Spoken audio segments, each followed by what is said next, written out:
Okay, so ozone. Hopefully you've given it a go between videos. Let's take a look at it. All right, so we're going to follow the rules explicitly. So it's O3, each oxygen brings 6. It's not an ion, okay, so it's just 3 sixes at 18 electrons. Now that right off the bat tells you something's up because, you know, 16, 24, 32, we've seen all those before because they're multiples of 8. So this actually, we'll find out it has actually 2 extra electrons. So we'll do that like very rarely applied. I think it was rule 5 where the extras go on the center atom. Okay, I'm also worried about it. And it will work a lot like CO2. So if you want to kind of follow the same rules we did for CO2 as our first worked example of the rules, you can use this as well. It's pretty much the same example with one twist, right? So unfortunately, when we had CO2, carbon obviously went in the center. It had the most sticks, okay? Here, we're just going to have to put, well, they're all the same, right? We're just going to have to put one of them in the center and assign it a center atom and others on the outside. Okay, so there's our 3 atoms laid down. We're going to sprinkle 18 electrons, right? Okay, we're going to call this center atom so we complete octets on these guys before we go inside. Okay, remember empirical rules. Okay, first thing, one line inside to outside. Check. Next rule, complete outer atoms octets. It looks a lot like CO2 at this point, doesn't it? In fact, it's identical. If that was carbon, it would be identical. All right, now let's count these electrons up. 2, 4, 6, 8, 10, 12, 14, 16. And 16 was what we needed for CO2. But what do we need here?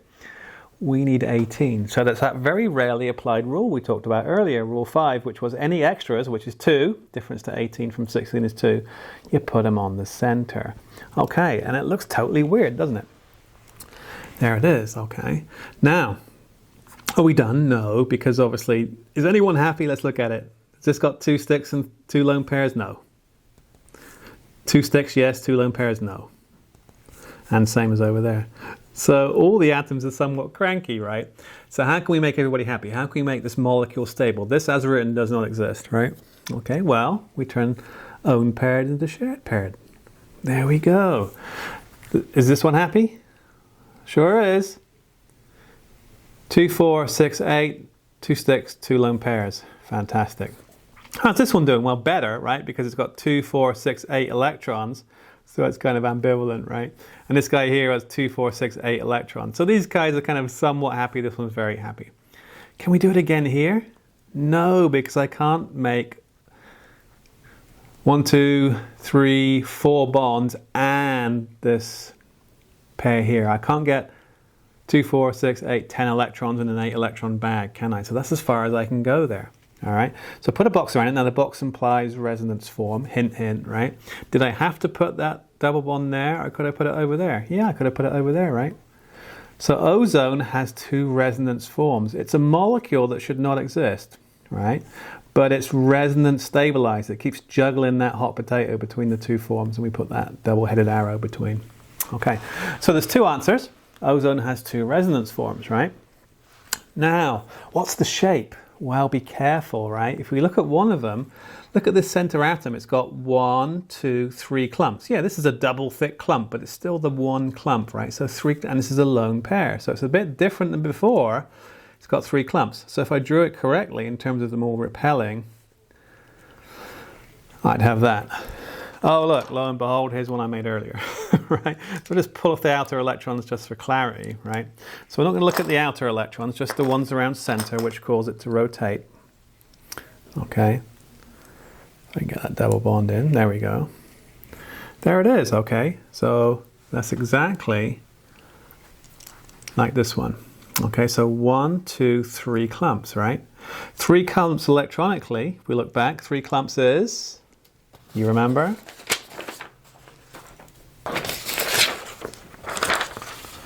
Three clumps is trigonal planar, okay? It doesn't matter if they're bonded or non-bonded clumps. 3 clumps is trigonal planar, okay?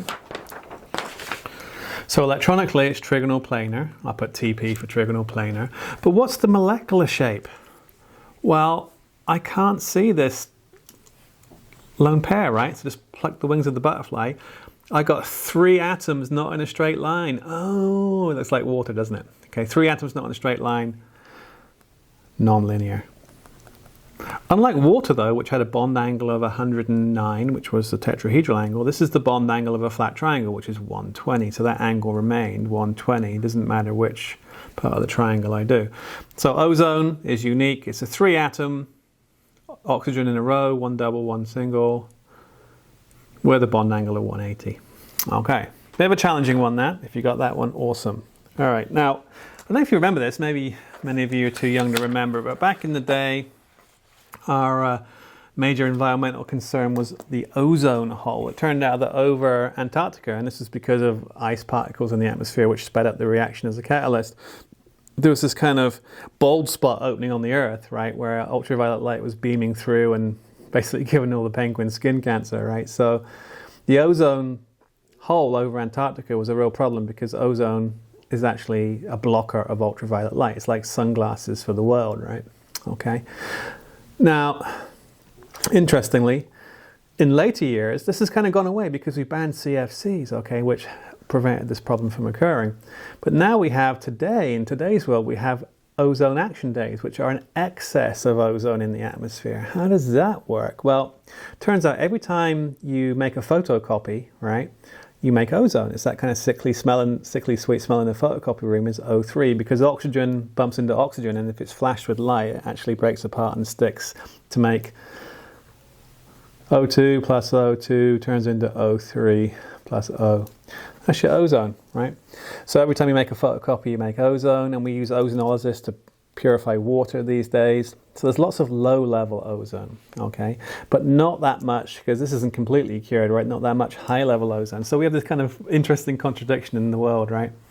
So down here, where we live, there's way too much ozone. Now, ozone is used to purify water because it's basically a gas phase bleach, okay? If you have mold in your basement, right, you may get an ozone machine down there, which basically kills the mold on the wall by kind of bleaching it. Okay, so down here we have this airborne bleach, which is just a consequence of industrial processes. Okay, and if you have asthma or something and you breathe that in, it doesn't do you much good, right? So when we have an ozone action day, usually in the summer when it's been really hot and still for a couple of days, this stuff just kind of pools and builds up, and we have an ozone action day. All right, and some people who have breathing problems don't go outside. However, up in the upper atmosphere, where we have this reaction that's removing ozone, there's not enough. Okay, so that's the kind of the contradiction of the problem. In the upper atmosphere, there's not enough ozone. In the lower atmosphere, there's too much. How can we solve that? Well, I have a theory. It's a patented theory. It's called the BAF theory, right? I'll draw you a picture. What is that? Yes, it's a big ass fan. BAF, right?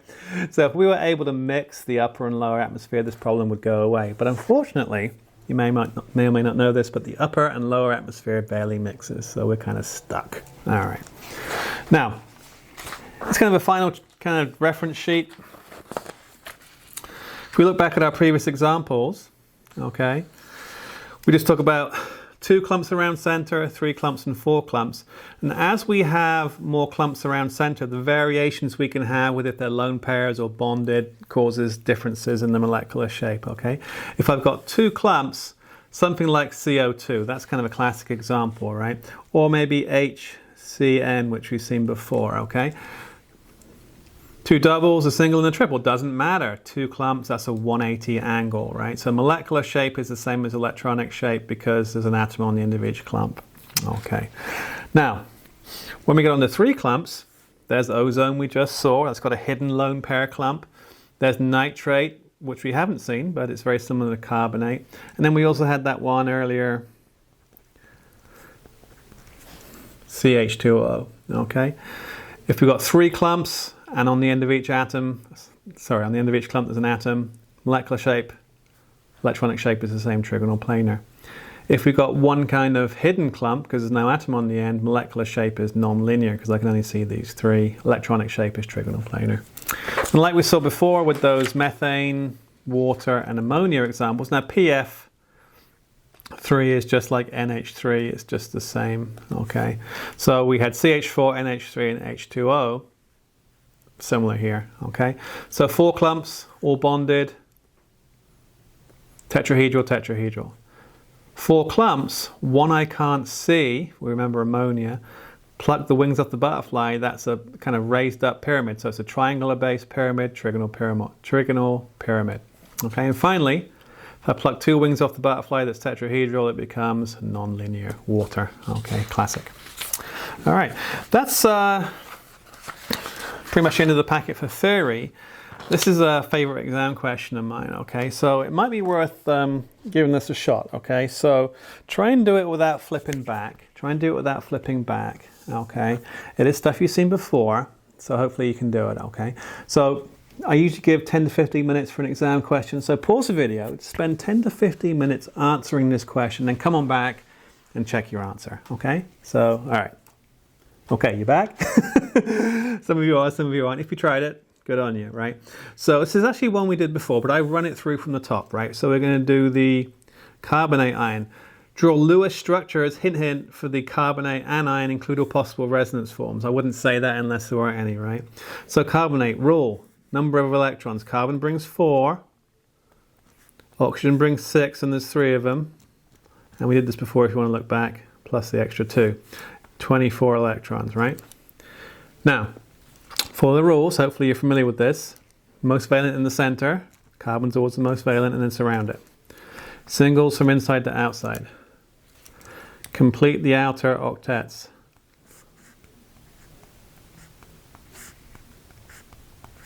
Count out the electrons and the extras on the center. 2, 4, 6, 8, 2, 4, 6, 8, 2, 4, 6, 8. No, we're good, thanks. Okay.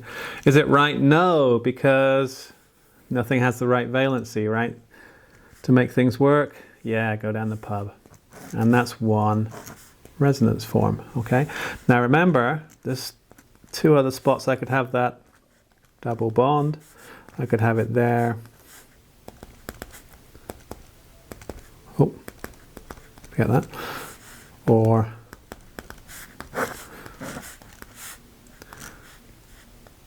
here. So 3 answers. Oh, we'll move it up so you can see.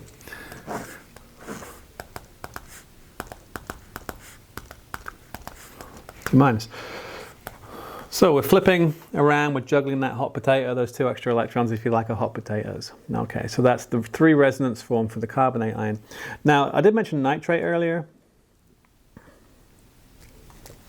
If you did nitrate, and it's not as popular because the theory doesn't work as well, it looks kind of like that. Okay, and that has 3 answers as well. So that'd be nitrate, NO3 minus. Okay, if you remember one, that's often an exam question. It works very similarly, but that's the base structure. All right, now, what's the electronic shape? Well, I'll just take one of these. There's 3 clumps. 3 clumps electronically is trigonal planar.